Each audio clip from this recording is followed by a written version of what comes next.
کیسر احمد صاحب ہمیں جوائن کر چکے ہیں. کیسر صاحب بہت شکریہ. کیسر صاحب آج کیونکہ ہم بات کر رہے ہیں پاکستان کے لیے اپرچونٹیز کی، خاص طور پر جو مشرق وسطیٰ کی اس وقت جنگ ہے، اس وجہ سے ہم یہ بھی دیکھ رہے ہیں کہ جو پوری دنیا ہے اس کی اکانومیز متاثر ہوئی ہیں، صرف پاکستان کی نہیں، اور ظاہر ہے پاکستان بھی اس سے متاثر ہو رہا ہے، لیکن ہمارا بارڈر ایران کے ساتھ جڑتا ہے. اور میں یہ اس لیے کہہ رہا ہوں کہ اس وقت تو یو ایس سینکشنز ہیں، لیکن اگر یہ ہٹتی ہیں اور جو شرائط ہیں ایران کی وہ مان لی جاتی ہیں تو پھر پاکستان کا کتنا فائدہ ہے. پھر مڈل ایسٹ کے جو حالات ہیں اس کی وجہ سے بھی بہت ساری ایسی اپرچونٹیز ہیں جو ہم اٹریکٹ کر سکتے ہیں. کتنے تیار ہیں اس وقت ہم ان سب چیزوں کے لیے؟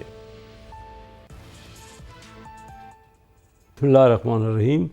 آپ نے درست کہا جی، یہ خطے کی جنگ ہے اور تمام پورا خطہ اس میں لپیٹ میں ہے.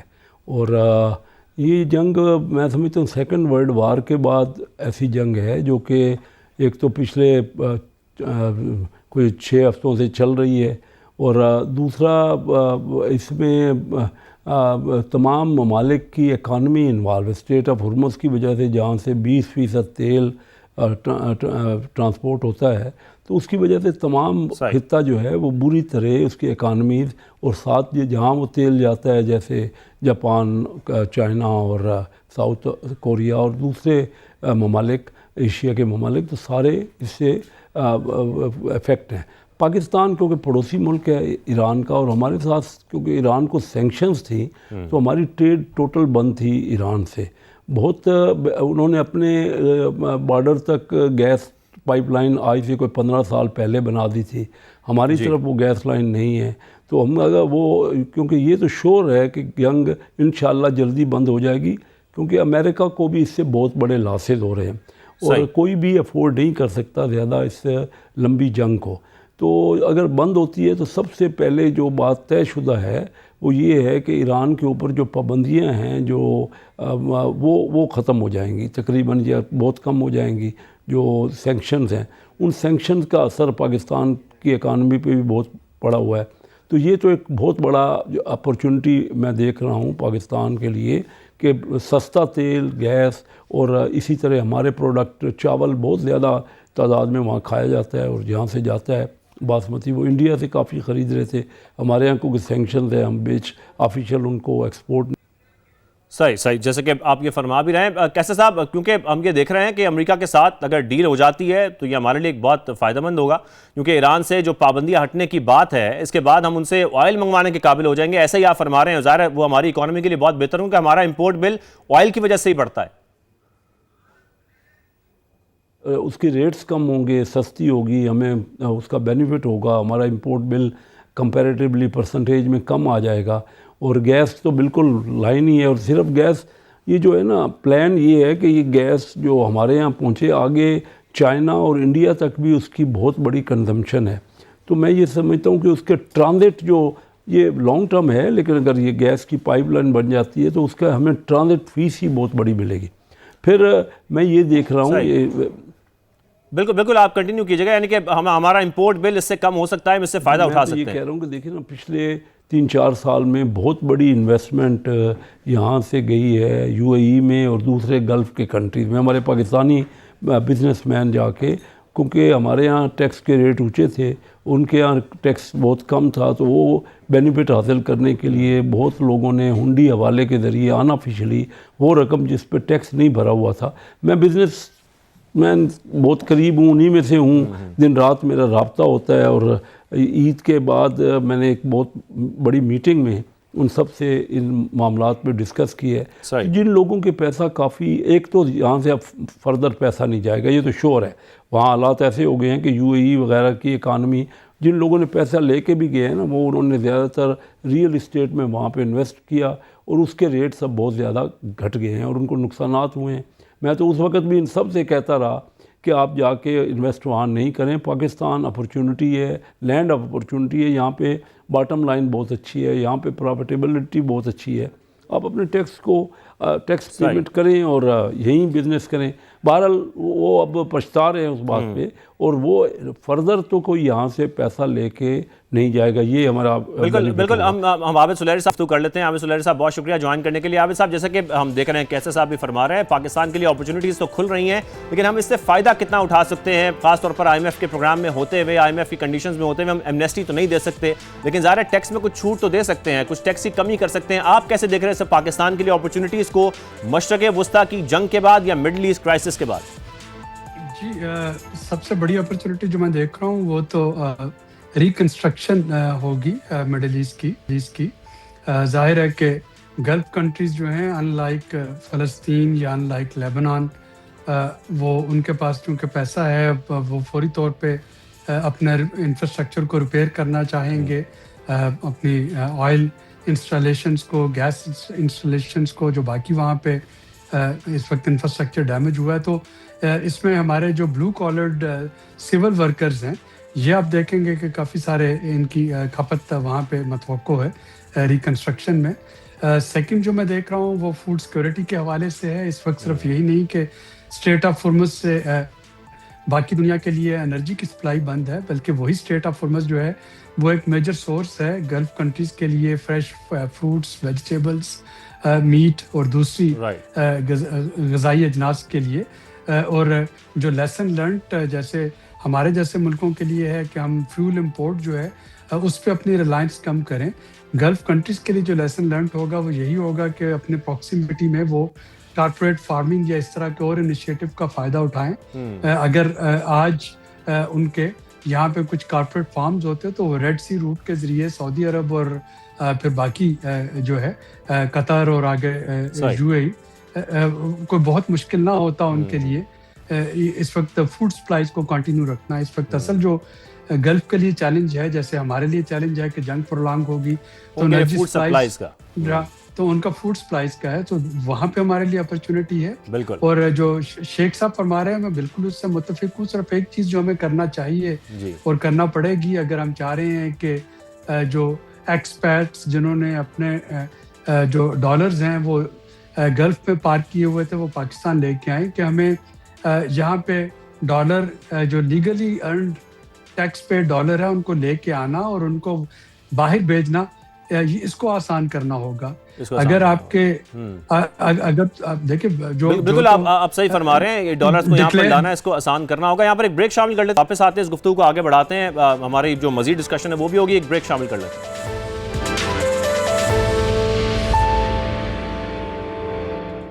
Welcome back. کیسے صاحب میں آپ کی جانب آؤں گا. کیسے صاحب نو ڈاؤٹ کہ پاکستان پر جو کانفیڈنس ہے وہ بھی بحال ہوا ہے، جو پاکستان کی ریپیوٹ ہے پوری دنیا میں وہ بھی بہتر ہوئی ہے، SIFC بھی بنا، لیکن اس کے باوجود ہم دیکھ رہے ہیں کہ 8 ماہ کے دوران، یعنی کہ فسکل ایئر کے 8 ماہ کے دوران جو FDI ہے اس میں جو خاطر خواہ اضافہ نہیں ہوا ہے بلکہ کمی آئی ہے. کیا وجوہات ہیں کہ انویسٹرز کو ہم اتنی کوششوں کے باوجود بھی اٹریکٹ نہیں کر پا رہے ہیں؟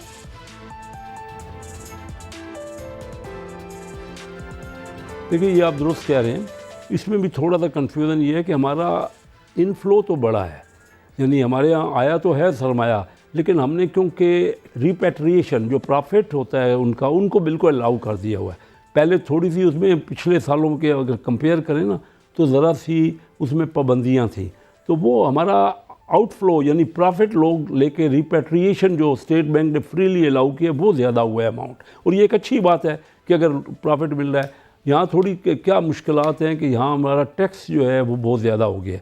29% تو سپر ٹیکس ہے، یعنی کارپوریٹ ٹیکس ہے 29%، اور 10% ہم نے سپر ٹیکس جن کمپنیوں کے پرافٹس ہیں وہ زیادہ 30 کروڑ وغیرہ سے زیادہ تو ان کے اوپر لگا دیا. تو یہ 39% جو ٹیکس ہے یہ بہت علاقوں ملکوں سے زیادہ ہے، اور یہ کیونکہ مڈل ایسٹ میں اور یہ خلیج میں تو ٹیکس بہت کم تھا تو لوگوں کی موٹیویشن ادھر ہو گئی. اب میرا کہنا ہے کہ جو پیسہ وہاں سے آنا ہے، کیونکہ وہاں اب سرمایہ لوگ نہیں لگائیں گے، اور اگر وہاں سے پیسہ آئے گا بھی تو جو لوگ لے کے آ رہے ہیں، میں نے ڈسکس کیا ہے ان سے، تو وہ یہ نہ ہو کہ وہ ہانگ کانگ چلا جائے، بنگلہ دیش چلا جائے، ملائیشیا چلا جائے یا سنگاپور چلا جائے. تو ہمیں ایسی پالیسیاں، آپ درست کہہ رہے ہیں، ہماری حکومت اس کو غور کر رہی ہے، اور جو IMF کے پروگرام میں ہم ضرور ہیں، لیکن کوئی بھی ان کو کام کرتے ہیں ہم ان کو موٹیویٹ کرتے ہیں. وہ بھی ملک کی اکانومی کو بہتر بنانا چاہتے ہیں، کوئی یہ ان کی مخالفت یہ نہیں کرتے. اور جو چیز پہ پاکستان کے لیے بہتر ہے اس پہ وہ کنونس ہوتے ہیں اور اس پہ ہمیں اجازت دے دیتے ہیں.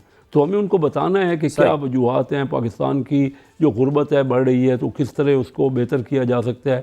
تو یہ اپرچونٹیز میں دیکھ رہا ہوں, بہت بڑی اپرچونٹیز پاکستان میں سرمایہ کی ہے, اور سرمایہ ہی امپارٹنٹ ہے. یعنی دیکھیے نا, 1 ارب 2 ارب ڈالر آپ IMF سے لے لیں, اس سے بہتر بہت بہتر ہے, وہ بھی ہم لے رہے ہیں, لیکن وہ یا لوگوں کا ڈپازٹ رکھوا لیں. وہ دیکھیں نا, UAE نے مانگا تو ہم ان کو دے رہے ہیں واپس, انہوں نے, ان کی مہربانی ہے کہ انہوں نے ہمیں دیا ہوا تھا. لیکن جو ایکچوئل انویسٹمنٹ ہوتی ہے نا, جو ڈائریکٹ فارن, میں نے تمام ان ملکوں میں دیکھا, ساؤتھ ایسٹ ایشیا میں, چائنا میں, کہ انہوں نے اپنی ڈائریکٹ فارن انویسٹمنٹ سے ہی ترقی کی ہے. یہ بوسٹ ہے, یہ انجن آف گروتھ ہے. بالکل, ہمیں FDI کو ظاہر ہے اس وقت دیکھنا ہے. عابد سلیلہ صاحب, میں یہی پوائنٹ کیسر صاحب کا آپ کی طرف لاتا ہوں کہ اگر ہم نے اپرچونٹیز یہ دیکھتے ہوئے اس کا فائدہ نہیں اٹھایا, ٹیکس میں اتنی چھوٹ نہ دی, اٹریکٹ نہ کیا انویسٹرز کو, یہی انویسٹرز کسی اور ملک کی طرف پھر دیکھے گا اور ہماری یہ اپرچونٹی ضائع ہو جائے گی. آپ درست فرما رہے ہیں, اور اس کے لیے ہمیں شاید تھوڑا سا اپنا جو ٹیکس سٹرکچر ہے اس کو دیکھنا ہوگا. بہت سی ریفارمز جن کی طرف مختلف حکومتیں بھی اشارہ کرتی رہیں, IMF بھی اشارہ کرتی رہی, وہ ابھی تک نہیں ہو پا رہی ہیں.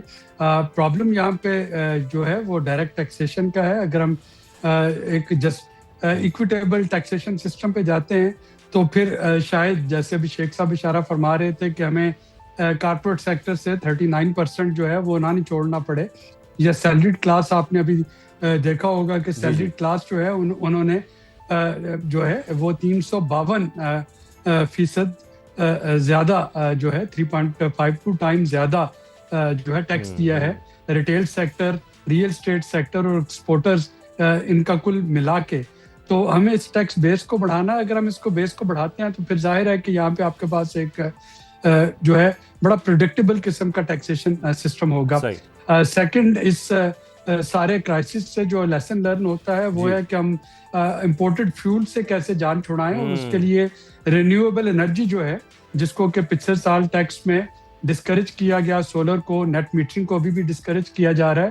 اگر پوری دنیا اس وقت اب نیوکلیئر اور کول پہ جا رہی ہے تو میرا خیال ہے کہ پاکستان کو سولر پہ فوکس کرنا ہوگا. اگر ہم اپنی انرجی کی کاسٹ کو تھوڑا بہتر کر لیتے ہیں, بالکل انرجی کاسٹ بہتر ہونے سے ہمارے بہت سارے سیکٹرز, عابد صاحب صحیح فرما رہے ہیں, بہتر ہو جائیں گے. کیسے صاحب, کیونکہ یہاں پر آپ نے UAE کا ذکر کیا تھا, ظاہر وزیر خزانہ محمد اورنگزیب نے بھی آج یہ کہا ہے کہ UAE اور جو یورپ بانڈز ہیں ان کی ادائیگیاں وہ ٹائم پر کی جائیں گی. تو پہلا سوال تو آپ سے یہی ہے, اگر وہ ٹائم پہ کی جائیں گی تو ہمارے زر مبادلہ کے جو ذخائر ہیں کیا وہ مستحکم رہیں گے؟ پھر دوسری بات, متبادل کا ہم نے کوئی بندوبست کر لیا ہے؟ ہم کیونکہ بڑے مطمئن نظر آ رہے ہیں, کوئی دوست ملک سے کیا ہماری کوئی یقین دہانی ہوئی ہے؟ آپ اس کو کنفرم کر سکتے ہیں؟